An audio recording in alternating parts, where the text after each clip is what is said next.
Vamos lá, pessoal. Voltando aí ao estudo da termodinâmica, nós temos aqui agora a última parte, que vão ser as transformações cíclicas e o ciclo de Carnot, tá bom? Então a gente vai ter aqui entender como é que funcionam essas transformações e também ver um pouco das aplicações desse ciclo de Carnot, como a gente vai ter aí, né, e obter o rendimento máximo de uma máquina térmica, que é isso que se trata aí, esse ciclo de Carnot. Vamos lá dar uma estudada aqui nessa parte da física, última parte do estudo da termodinâmica. Vamos recordar um pouquinho, né? Das variáveis de um estado de um gás perfeito. Nós vimos o quê? Que um gás, ele é determinado, né? O estado de um gás é determinado pelos valores das grandezas pressão, volume e temperatura. Num determinado instante, essas grandezas são chamadas de variáveis de estado, pois a qualquer momento pode sofrer mudanças, que foi o que estudamos lá nos gases, com as transformações isotérmica, isobárica, né? Isovolumétrica. No caso, então, temperatura, pressão e volume, eles têm uma influência muito grande, uma influência direta nas condições de estado de um gás, que você pode determinar até usando a equação do Clapeyron para determinar essa condição de estado que o gás se encontra. Na primeira lei da termodinâmica, nós vimos a utilização, né, da variação do volume para determinar o trabalho numa expansão ou compressão gasosa, e vimos a influência da variação de temperatura na medida da variação da energia interna do gás. Então, agora nós vamos fechar tudo isso aqui com essa segunda parte, terceira parte aí do estudo da termodinâmica. Vamos lá, lembrando mais um pouco das transformações gasosas. Nós tínhamos aqui uma condição inicial de pressão, volume e temperatura, não é isso?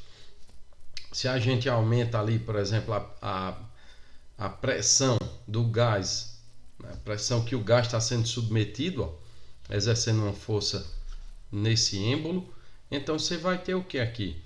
Um aumento de pressão, diminuição de volume, né? Em consequência, aumenta um pouco aqui o valor da temperatura desse gás. Então tínhamos as condições iniciais e as condições finais. Agora nós vamos observar isso de forma gráfica, como se representar essas transformações. Vamos lá. O que é uma transformação cíclica ou transformação fechada? Uma transformação gasosa será chamada cíclica ou fechada quando o estado final dessa transformação coincide com seu estado inicial. Tá bom? É fácil notar que um gás, quando realiza uma transformação cíclica, também recebe trabalho do meio, sendo o trabalho total a soma desses trabalhos parciais. Cada vez que o gás retornar ao seu estado inicial, dizemos que a transformação completou um ciclo. Então, vai ocorrer o que? Ele começou aqui numa temperatura de 300 Kelvin. Ele pode apresentar aí um aumento de temperatura para 400 Kelvin, certo? Realizando uma transformação isotérmica, e depois volta ao seu estado inicial, né? Depois de um ciclo de transformações. Então isso aqui é uma transformação cíclica, ela vai ficar se repetindo. O estado final vai coincidir com o estado inicial que o gás se encontrava. Aqui, ó, tem uma expansão, né, desse gás, ó. Sabe, nesse caso o gás ocupa um volume inicial VI, tem uma temperatura TI e exerce uma pressão PI. Assim, após receber um trabalho, né, o gás volta às condições iniciais. Tá aqui, ó, tá vendo?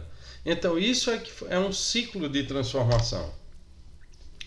Graficamente a gente pode representar esse trabalho, como vocês podem ver aqui nesses diagramas PV, né? Pressão, volume, indicando esse ciclo de transformação. Aqui saiu do estado A, certo? Foi para o estado B e voltou para o estado A. Então, para calcular o trabalho realizado de B para A, então eu pego a área desse gráfico. Pode observar aí que a área está toda em destaque aqui, com azul claro. O trabalho de B até A. Tá certo? Então você vai e calcula a área desse gráfico. Bem simples, né? Se pegar aqui o trabalho de A até B, ó, olha só aqui o trabalho de A até B. Viu que é só essa parte aqui de baixo. Tá vendo? Ó? Que está em destaque aqui. Então você vai calcular essa área aqui, o trabalho de AB. Agora, se for o trabalho de todo o ciclo, que ele saiu de A, foi até B e voltou para A, então você vai calcular apenas essa área aqui, ó, que está em destaque. Você pode ficar até preocupado aí, mas professor, a área de uma figura como essa, não se preocupa aí não, pessoal. No caso, quando a gente vai aqui no ensino médio fazer o cálculo de uma área, vai ser uma área bem definida, área de um quadrado, de um retângulo, de um triângulo, certo? Que vai representar aí esse ciclo de transformações, tá bom? Então é importante a gente ficar tranquilo e ver o conceito, o que é importante a gente entender dessa transformação cíclica, que ela é um ciclo de transformações e o estado inicial do gás coincide com o estado final. E para calcular o trabalho realizado nessa transformação gasosa, nesse ciclo, basta você calcular a área em destaque para essa transformação. Aí é importante acrescentar, né, quanto ao sinal desse trabalho, porque a gente sabe que numa expansão o trabalho é positivo, numa compressão o trabalho é negativo. Então, como aqui é um ciclo de transformações, quando o trabalho ele é no sentido anti-horário, ele vai ser negativo. Se o trabalho for no sentido horário, então ele vai ser positivo. É assim que a gente vai definir o sinal. Tá aqui, ó, que eu falei agora. Quando o ciclo estiver orientado no sentido horário, isto indica que o trabalho realizado pelo gás é maior que o recebido. Dessa forma, o ciclo no sentido horário indica um trabalho positivo. Ó. Aqui, ó, no sentido horário, o trabalho vai ser positivo. Quando o ciclo estiver orientado no sentido anti-horário, isto indica que o trabalho realizado pelo gás é menor que o recebido. Dessa forma, né, esse ciclo aí no sentido anti-horário indica que o trabalho ele é negativo, tá bom? Então aqui a representação gráfica desse trabalho realizado nessa transformação cíclica e a orientação para você saber se o trabalho é positivo ou negativo, tá bom? Vamos seguindo. Vamos encerrando ali as transformações cíclicas. Aí a gente pega agora aqui as máquinas térmicas, né? E a segunda lei da termodinâmica, para a gente entender bem aqui como vai ficar essa situação. No caso, quando estudamos a segunda lei da termodinâmica, vimos que ela foi importante, ainda é importante, que ela faz parte da nossa vida, né? Quanto às transformações, né, de calor em trabalho, trabalho em calor, e a utilização dessa energia térmica. Aí você tem a grande revolução industrial com as máquinas térmicas, né? No caso das máquinas térmicas aqui, que nós mais usamos no cotidiano, eu posso citar o quê? O refrigerador, que eu já falei na segunda lei da termodinâmica, e o motor de combustão interna. Motor de carro, motor de moto.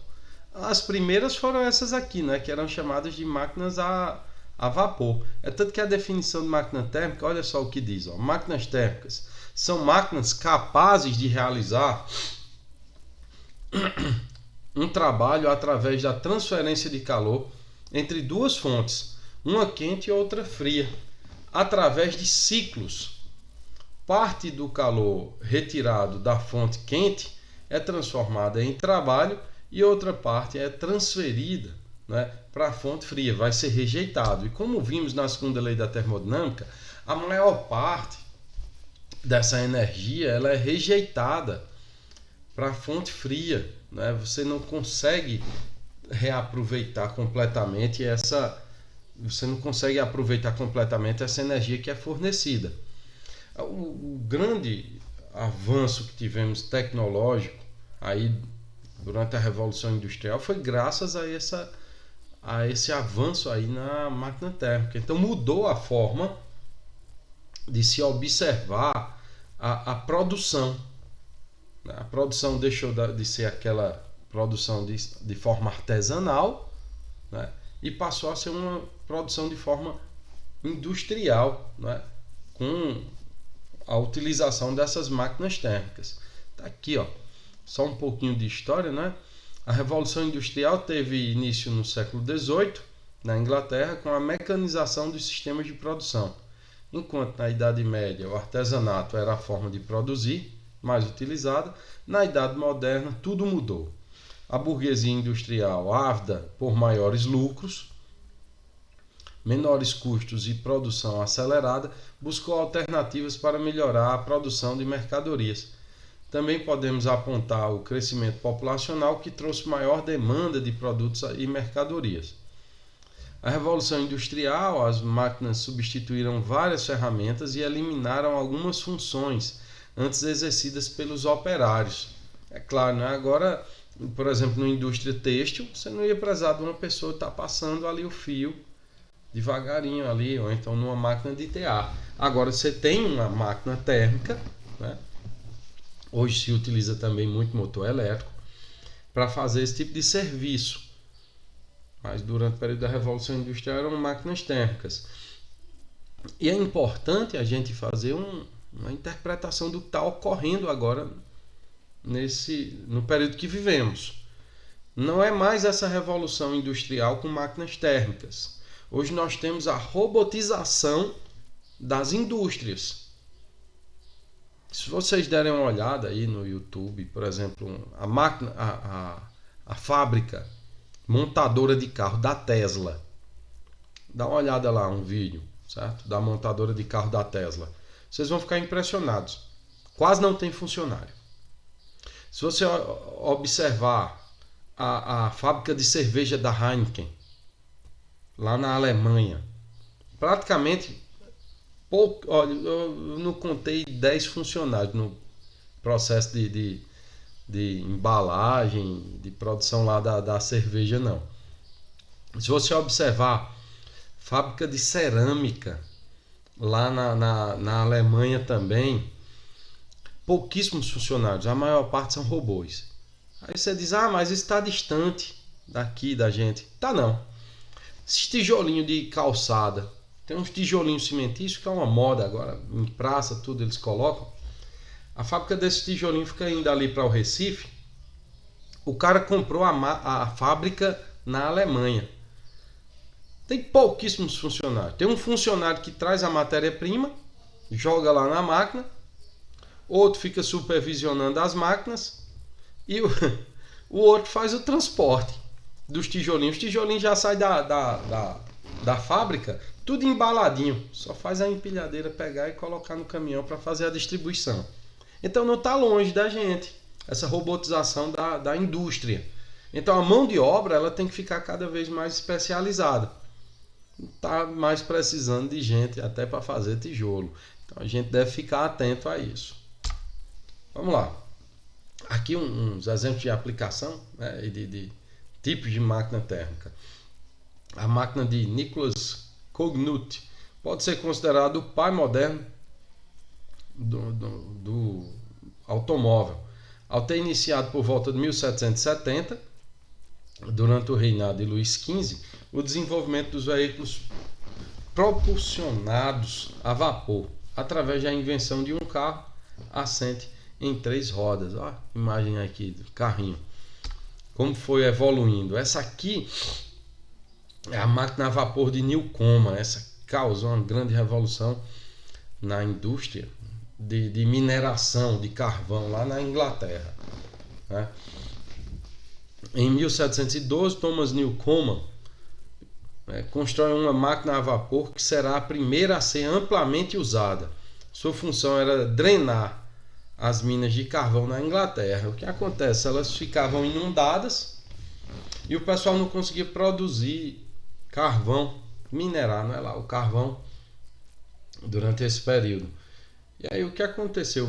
Vamos drenar essa água. O pessoal antes usava cavalo puxando uns baldes para tirar essa água. Não era bom não. Funcionava, mas o processo era lento. Então Newcomen inventou essa máquina essa bomba d'água aqui rudimentar, né, usando aí os princípios da termodinâmica, que não era bem conhecido no período, e construiu aí sua máquina térmica. O que aconteceu? Então podia-se minerar essas minas de carvão. O trabalho nessas minas eram terríveis. O pessoal usava criança para entrar nos dutos mais estreitos da mina de carvão. No caso aí, o que acontece? Ali teve um avanço tecnológico, mas o avanço científico ele veio depois, como vou mostrar agora. A busca pela eficiência. Até 1824, os cientistas acreditavam que as máquinas térmicas poderiam atingir um rendimento de 100%, ou seja, transformar todo o calor recebido em trabalho. As primeiras máquinas térmicas inventadas no século XVIII consumiam grande quantidade de combustível para produzir um trabalho relativamente pequeno, ou seja, elas tinham uma eficiência muito baixa. Até hoje a eficiência de uma máquina térmica ela é baixa. Você pega aí um motor de combustão interna, ele não chega a 30% de rendimento. Por volta de 1770, o inventor escocês James Watt apresentou um novo modelo de máquina térmica que veio substituir com enormes vantagens as máquinas já existentes, pois sua potência era maior, convertendo, né, assim uma maior fração do calor em trabalho. Olha o que o Watt fez. Ele verificou que tinha como aperfeiçoar. Agora você tem aqui um desenvolvimento científico nessa história aqui da máquina térmica. Porém, a eficiência de 100% jamais seria atingida, como a gente viu lá no enunciado de Boltzmann, né, que não tem como se aproveitar integralmente esse calor em trabalho. Boltzmann falou lá a respeito da entropia, né, que a tendência é a desordem do sistema, ou seja, você não tem como aproveitar integralmente o calor que é fornecido. A máquina de vapor de Watt passou a ser amplamente usada nas fábricas, sendo considerada um dos fatores que provocaram a famosa Revolução Industrial. Olha só. Só que ainda não estava por aí. Aí chega esse carinha aqui, o Sadi Carnot. Morreu bem jovem, por sinal, ó, 30 e poucos anos, 96, 36 anos foi isso aí mesmo. 36 anos, morreu bem jovem o Sadi Carnot. Nicolas Leonard Sadi Carnot. Aqui vamos chamar ele só de Carnot. O Carnot, ele apresentou uma revolução na forma de pensar a respeito das máquinas. Acreditava-se o quê? Que quanto mais energia fornecia, mais eficiente ia ser a máquina. E ele decidiu olhar um pouco diferente. Observa bem. Está aqui o livro do Carnot. Está tudo escrito aqui em francês. Neste livro aqui, Carnot concluiu que a perda de calor pelas máquinas térmicas era uma consequência natural, por se usar o calor como fonte, não é, de obtenção do trabalho. Essa conclusão, que passou a ser considerada a primeira versão da segunda lei da termodinâmica, olha que coisa, ela ocorreu antes do estabelecimento da primeira lei, já que naquela época ainda se discutia o conceito de energia, um conceito que ainda não estava claro, pois ainda existia o debate sobre as teorias do flogístico e do calórico. Olha como as coisas são estranhas. Eu lembro que eu falei até em outra aula para vocês. Primeiro foi desenvolvida a segunda lei da termodinâmica, depois a primeira lei, depois a lei zero, que é aquele princípio de troca de calor. Vamos ver como é que deu continuidade esse estudo aqui do Carnot. Posteriormente, Rudolf Clausius retomou os estudos de Carnot para processos irreversíveis e ampliou para processos reversíveis, combinando com a espontaneidade do fluxo de calor. Desse trabalho, né, enunciamos a segunda lei da termodinâmica, o enunciado de Clausius. Eu disse para vocês que existiam vários enunciados da segunda lei da termodinâmica. Eu apresentei alguns já. Né? Apresentei o de Boltzmann, né? Falei lá da questão da máquina térmica, né? O enunciado de Kelvin. Aqui o enunciado de Clausius. O calor sempre flui espontaneamente da fonte quente para a fonte fria. Para ocorrer o contrário, existe a necessidade de realizar um trabalho externo. Veja como parece lá com o enunciado que eu falei do Boltzmann, né, que ele falava de um dispêndio de energia. Também descobriu que nos processos reversíveis, a relação entre o calor trocado pelo sistema e sua temperatura absoluta não variava, enquanto que nos processos irreversíveis ela aumentava. A esse aumento, Clausius deu o nome de entropia. A gente já tinha discutido lá na segunda lei da termodinâmica quando eu apliquei. E veja como isso foi surgindo, agora de uma forma mais cronológica. No caso, a entropia, só revisando, né, que a gente já discutiu isso na aula anterior, é a medida de quanto um sistema se desorganiza. Para processos reversíveis, ela permanece constante, enquanto que nos irreversíveis ela aumenta. Dessa forma, o sistema tende a degradar energia naturalmente. Nas transformações irreversíveis, a entropia é a medida da parte da energia que não é convertida em trabalho, ou seja, o que é perdido. Então, a entropia representada aqui, ó, ΔS, é igual à quantidade de calor dividido pela temperatura dessa fonte. Transformações reversíveis e irreversíveis. Vamos lá. Chamamos de reversíveis aquela que após o seu final, né, o sistema retorna às suas condições iniciais pelo mesmo caminho, passando pelo mesmo estágio na sequência inversa, sem a interferência de fatores externos. Já nas transformações irreversíveis, isso não ocorre. Aqui, ó, o processo aí do gelo derretendo na água. A gente já tinha discutido também sobre isso na aula anterior. Mas vamos ver então o que foi que mudou, né? Qual foi a contribuição do Carnot, que eu falei até um pouco na aula anterior, qual a contribuição lá na equação. Aqui eu vou botar com mais detalhe. Sabemos que o rendimento de uma máquina térmica ela vai ser a razão entre o trabalho e a quantidade de calor que ele recebe da fonte quente. Ou podemos expressar através aqui, ó, dessa equação. Deixa eu destacar ela melhor aqui. Lembra ela lá da outra aula. Tá aqui, ó. Essa equação que determina o rendimento da máquina térmica. Ela está levando em consideração que as quantidades de calor que são recebidas da fonte quente e a quantidade de calor que é rejeitada para a fonte fria, né? Observe que a máquina ideal deveria ter um rendimento de 100%. Para que isso acontecesse, seria necessário que a quantidade de calor rejeitada para a fonte fria fosse zero. Como mostrou Carnot, isso é impossível. Destaca aqui, ó, isso é impossível. Na prática, os valores do rendimento são baixos. Por exemplo, motores a gasolina, ó, entre 21% e 25%. Como eu disse, o que tem melhor rendimento vai ter no máximo 30% de rendimento. Aí chega a vez do Carnot, né? Foi Sadi Carnot, né, o idealizador de um ciclo termodinâmico que não seria levado em consideração as dificuldades técnicas que um ciclo de uma máquina térmica real possui. Logicamente, esse ciclo passou a ser considerado um ciclo teórico que operaria com um rendimento máximo, independente de qual substância gasosa fosse utilizada. Deixa eu falar sobre isso aqui, ó. Qual substância gasosa fosse utilizada. Se vocês observarem no manual ou aí na internet a potência de um motor de um carro, você vai ver que tem uma mudança quando ele é abastecido com gasolina e quando ele é abastecido com álcool. Álcool não é etanol. Quando ele é abastecido com etanol. Qual é essa diferença? Aí depende da substância. Aí você vai entender isso melhor na química. O álcool ele tem uma octanagem, que é o que? Uma queima, né? Bem superior à da gasolina. Só que o consumo de álcool, do etanol, toda vez eu falo álcool, do etanol, ele é bem maior do que o da gasolina, tá certo?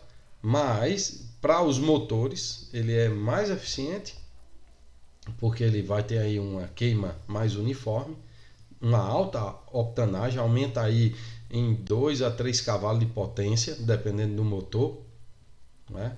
Isso em relação à gasolina.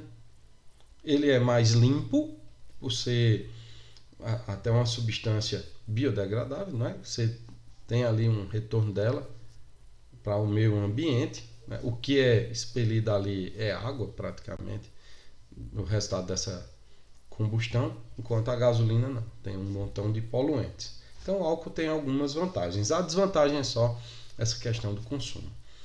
Voltando para Carnot, esse ciclo foi composto numa sequência de 4 transformações reversíveis, olha aqui, sendo 2 adiabáticas e 2 isotérmicas. Eu vou destacar melhor, que aqui ficou a representação bem pequenininha. Então o princípio de Carnot é baseado nisso aqui, ó. Nenhuma máquina térmica real operando entre 2 reservatórios térmicos T1 e T2 são mais eficientes que a máquina de Carnot. Eita, bota logo uma pancada aqui. Operando entre os mesmos reservatórios. Então, quer rendimento máximo? Tá aqui o segredo. Máquina de Carnot. Você tem 2 transformações isotérmicas. Essa aqui, ó, de 1 para 2 e de 3 para 4. 2 isotérmicas. E 2 transformações adiabáticas. Vai de 2 para 3 e de 4 para 1. Então esse aqui é o ciclo de Carnot.